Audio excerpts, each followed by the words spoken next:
হযরত ইউনূস আলাইহিস সালাম একজন সম্মানিত নবী। পবিত্র কুরআনে স্বতন্ত্র একটি সূরা অবতীর্ণ হয়েছে তার নামে, সূরা ইউনূস। এছাড়াও পবিত্র কুরআনে আরও ৬টি সূরায় তার সম্পর্কে আলোচনা করা হয়েছে। পৃথিবীতে দুজন নবী মায়ের নামে পরিচিত হয়েছেন, একজন হযরত ঈসা ইবনে মরিয়ম, অন্যজন হযরত ইউনূস ইবনে মাত্তা। মাত্তা হযরত ইউনূস আলাইহিস সালামের মায়ের নাম। মায়ের নামেই তাকে ইউনূস ইবনে মাত্তা বলা হয়। কোরআন মাজিদে তাকে ৩টি নামে উল্লেখ করা হয়েছে। মূল নাম ইউনূস, জুন্নুন ও সাহিবুল হুত। জুন্নুন ও সাহিবুল হুত এর অর্থ মাছওয়ালা। মাছ সংশ্লিষ্ট ঘটনার দিকে ইঙ্গিত করে তাকে এ নামে উল্লেখ করা হয়েছে। হযরত ইউনূস আলাইহিস সালামকে বর্তমান ইরাকের মসুল নগরের নিকটবর্তী নিনাওয়া জনপদে নবী হিসেবে পাঠানো হয়েছিল। সূরা সাফফাতের ১৪৭ নং আয়াতে এ সংক্রান্ত আলোচনা করা হয়েছে। তিনি মুসলবাসীকে আল্লাহর পথে ডাকলেন, হিদায়াতের পথ প্রদর্শন করলেন, ঈমান ও সৎকর্মের প্রতি আহ্বান করলেন, আখিরাতের বিষয়ে সতর্ক করলেন, জাহান্নামের ভীতি প্রদর্শন করলেন, জান্নাতের নাজ নিয়ামতের কথা শোনালেন। কিন্তু তার সম্প্রদায়ের লোক অবাধ্যতা প্রদর্শন করল। একদিন দুদিন করে দীর্ঘদিন অতিবাহিত হয়ে গেল। ইউনূস আলাইহিস সালাম তাদের ঈমান সম্পর্কে কিছুটা হতাশ হয়ে পড়লেন এবং ৩ দিনের মধ্যে আল্লাহর আযাব তাদের উপর নিপতিত হচ্ছে ঘোষণা দিয়ে নিজ এলাকা পরিত্যাগ করলেন। কিন্তু এলাকা পরিত্যাগ করার ক্ষেত্রে তিনি আল্লাহর নির্দেশের অপেক্ষা করেনি। এভাবে আল্লাহর নির্দেশের অপেক্ষা না করে নিজ উদ্যোগে বের হওয়াটা গুনাহ ছিল না, কিন্তু নবুয়তের শানের পরিপন্থী ছিল, যা আল্লাহর পছন্দ হয়নি।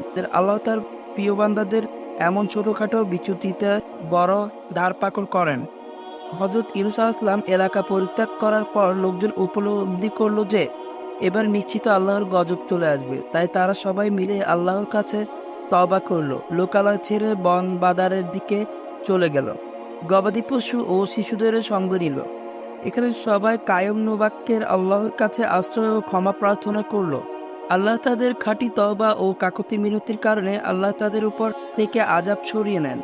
এলাকা পরিত্যাগের পর হযরত ইউনূস আলাইহিস সালাম ভাবছিলেন তার সম্প্রদায় হয়তো আল্লাহর আযাবে ধ্বংস হয়ে গেছে। তিনি কল্পনাও করতে পারেননি যে তারা তওবা করে আল্লাহর প্রতি ঈমান নিয়ে আসবে। ফলে তিনি যখন জানতে পারলেন তারা সবাই ঈমান নিয়ে এসেছে, একদিকে তিনি বিস্মিত হলেন, অন্যদিকে ভীত সন্ত্রস্ত হলেন। ভীত হওয়ার কারণ ছিল তিনি তাদের বলেছিলেন ৩ দিনের মধ্যে আল্লাহর গজব আসবে, কিন্তু তাদের দোয়ার কারণে সেই আযাব সরে গেছে। সুতরাং তারা তাকে মিথ্যাবাদী সাব্যস্ত করে হত্যা করতে পারে। তৎকালে মিথ্যা বলার শাস্তি ছিল হত্যা। এই শঙ্কায় তিনি স্বদেশে না ফিরে দূরদেশে হিজরতের ইচ্ছা করলেন।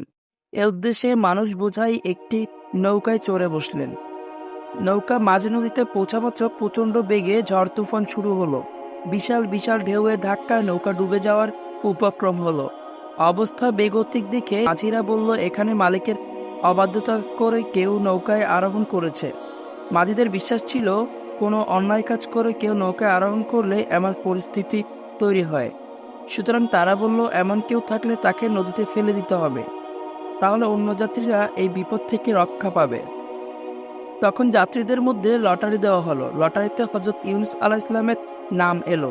৩ বার লটারি হলো, প্রতিবার তার নামই বেরিয়ে এলো। হযরত ইউনূস আলাইহিস সালাম নদীতে ঝাঁপিয়ে পড়লেন। ইতিমধ্যে একটি বিশালদেহী মাছ এসে হযরত ইউনূসকে গিলে ফেলে। এ মাছের প্রতি আল্লাহর নির্দেশ ছিল হযরত ইউনূস আলাইহিস সালামের অশ্মি মজ্জার যেন ক্ষতি না হয়। সে তার খাদ্য নয়, তার উদর কিছু দিনের জন্য তার বন্দিখানা মাত্র। মাছের উদরে গিয়ে তিনি একটি দোয়া পড়লেন, আল্লাহর কাছে আশ্রয় চাইলেন, ক্ষমা প্রার্থনা করলেন। তিনি বললেন, লা ইলাহা ইল্লা আনতা সুবহানাকা ইন্নী কুনতু মিনাজ জালিমিন। অর্থাৎ, হে আল্লাহ, আপনি ছাড়া আমার কোনো ইলাহ নেই, আপনি চিরপবিত্র, নিশ্চয় আমি নিজের উপর জুলুম করে ফেলেছি। এই দুয়ার বরকতে মাছের পেট থেকে আল্লাহ তাকে মুক্তি দেন, নতুবা মাছের পেটই তার সমাধি হতো। আল্লাহ তাআলা বলেন, যদি ইউনূস আল্লাহর তাসবিহ পাঠ না করতেন তবে তাকে কিয়ামত দিবস পর্যন্ত মাছের উদরেই থাকতে হতো। সূরা সাফফাত ১৪৩ থেকে ১৪৪। কিছুদিন পর মাছ হযরত ইউনূস আলাইহিস সালামকে নদীর তীরে উদীগরণ করে দিল।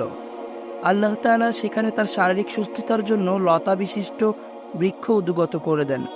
আল্লাহ তাআলা বলেন, অতঃপর আমি তাকে এক বিস্তীর্ণ বিজন প্রান্তরে নিক্ষেপ করলাম। তখন তিনি ছিলেন রুগ্ন। আমি তার জন্য এক লতা বিশিষ্ট বৃক্ষ উদ্গত করলাম। সূরা সাফফাত 145 থেকে 146। হযরত ইউনূস আলাইহিস সালামের এই ঘটনা থেকে আমাদের শিক্ষণীয় বিষয় হলো যে কোনো বিপদ আপদে আল্লাহর দিকে মনোনিবেশ করা এবং তার আশ্রয় কামনা করা। হাদিস শরীফে এসেছে যে কোনো উদ্দেশ্য হাসিলের নিয়তে যদি কেউ লা ইলাহা ইল্লা আনতা সুবহানাকা ইন্নী কুনতু মিনাজ জালিমিন দোয়াটি পড়ে তবে আল্লাহ তার উদ্দেশ্য পূরণ করে দেন এবং বিপদ থেকে রক্ষা করেন। তিরমিজি 3505। আল্লাহ এসব শিক্ষা আমাদের জীবনেও বাস্তবায়ন করার